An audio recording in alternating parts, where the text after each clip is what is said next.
ఏలూరు జిల్లాలో ప్రయాణికులకు అందుతున్న మౌలిక సదుపాయాల గురించి ప్రజా రవాణా శాఖ అధికారి వరప్రసాద్తో కలిసి Vijayawada zone APS RTC chairman Reddy Appalanaidu ప్రజా రవాణా శాఖ అధికారి కార్యాలయంలో సమావేశం నిర్వహించారు. ఏలూరు జిల్లాతో పాటు రాష్ట్ర వ్యాప్తంగా సంక్రాంతి, శివరాత్రి తదితర పండుగలకు ఆర్టీసీ బస్సులను పెంచేందుకు కృషి చేస్తున్నామని రెడ్డి అప్పలనాయుడు తెలిపారు. ప్రజలకు రవాణా సౌకర్యంలో ఎలాంటి ఇబ్బందులు కలగకుండా తగు చర్యలు చేపడతామని చెప్పారు. అంతేకాకుండా తూర్పు గోదావరిలో వాడపల్లి శ్రీ వెంకటేశ్వర స్వామిని దర్శించుకున్న విధంగా ప్రత్యేక బస్సు నడిపేందుకు కృషి చేస్తున్నామన్నారు.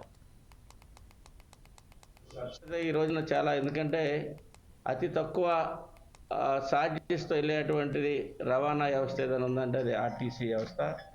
మనం చూసినట్లయితే ఒకటి ఆర్టీసీ, మరి నేషనల్ వేడిగా ఉండేది రైల్వే.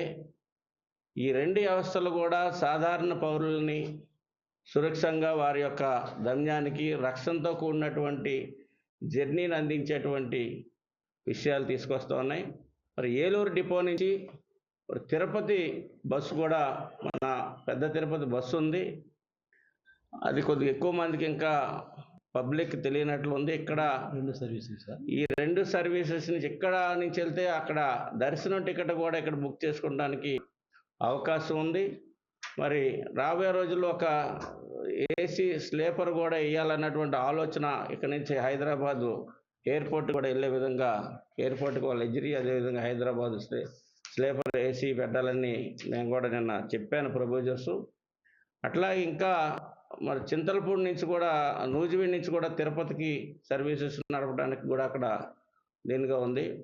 మరి ఇప్పుడే చెప్పారు, ఎందుకంటే వాడపల్లి ఈ మధ్యకాలంలో భక్తులు, ప్రజలు మరి చాలా మంది అటు ఈస్ట్ గోదావరి నుంచి కానివ్వండి, ఇటు ఉమ్మడి పశ్చిమ గోదావరి నుంచి కానివ్వండి, ఇటు కృష్ణా జిల్లా నుంచి కానివ్వండి, వాడపల్లి శనివారం 7 వారాలు అనేటువంటి ఒక నినాదంతో మరి భక్తుల యొక్క కోరిక తీర్చడం కోసం 7 వారాలు జర్నీ చేస్తూ ఉన్నారు. ఈ రమారమి చూసుకున్నట్లయితే విజయవాడ నుంచి 20 బస్సులు ప్రతి శనివారం వస్తూ ఉన్నాయి. మరి ఏలూరు నుంచి 10, భీమవరం నుంచి 10, 20, ఈస్ట్ గోదావరి నుంచి దాదాపు 60 బస్సులు, అంటే కేవలం 100 బస్సులు వాటి నిమిత్తమే ఒక